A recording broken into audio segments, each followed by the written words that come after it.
बात करती है ना, उसका मकसद और मतलब अच्छी तरह समझती हूँ मैं। बस कर दो फरियाल। शानी को वापस हमें लौटा दीजिए। सैफ तो अब बिस्तर पर पड़ चुका है, लेकिन इसकी वालदा इसकी हालत देखकर कुड़ती हैं और यही सोचती हैं कि वो अपने बेटे को कितना मिस करता है।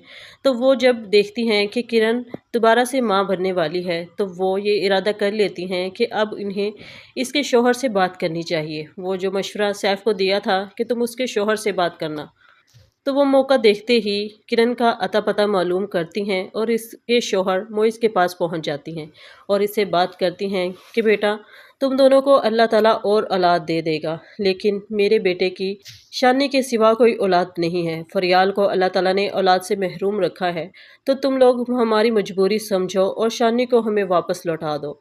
इसी इसना में किरण भी लौट आती है और इन्हें खरी खरी सुनाती है और कहती है कि 5 साल हो गए, आपने और आपके बेटे ने कभी शानी के बारे में सवाल तक ना किया कि आखिर शानी कैसा है और किस हाल में है। और अब जब अल्लाह ताला ने आपको औलाद से महरूम रखा है, तो सैफ को अपने बेटे शानी की याद आ गई है। मैं ऐसे खुदगर्ज इंसान के हवाले अपने बेटे को कैसे कर सकती हूँ, और वो भी फरियाल के घर, जो कि मेरे बच्चे को देखना भी नहीं चाहती।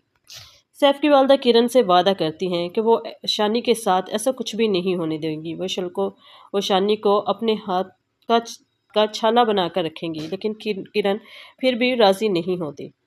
किरण, जो कि मोइज़ को खुशखबरी देने वाली थी कि वो मोइज़ के बच्चे की माँ बनने वाली है, इसका तो सारा मूड ही ऑफ हो जाता है। मोइज़ इसे समझाता है और मनाने की कोशिश करता है और इसे कहता है कि देखो, शानी को हमसे कोई भी नहीं छीन सकता जब तक हम ना चाहें, तो तुम परेशान मत हो। तो किरण इसी इसना में मोइज़ को खुशखबरी सुनाती है, जिससे मोइज़ बहुत खुश होता है। तो दूसरी तरफ फरियाल आपे से बाहर हो जाती है जब इसे मालूम होता है कि इसकी सास भी अब सैफ के साथ मिल चुकी हैं और शानी को घर वापस लाने के लिए बेताब हैं। सो वो इस बात पर जब अपनी सास से बहस करती है, तो सैफ इसे खरी खरी सुनाता है और इसे कहता है कि शानी मेरा बेटा है और ये घर और सारी जायदाद मेरे बेटे की है। वो इस घर का वारिस है, वो इस घर में ज़रूर आएगा। सो नाज़रीन, मज़ीद रिव्यूज़ के लिए चैनल को सब्सक्राइब करें।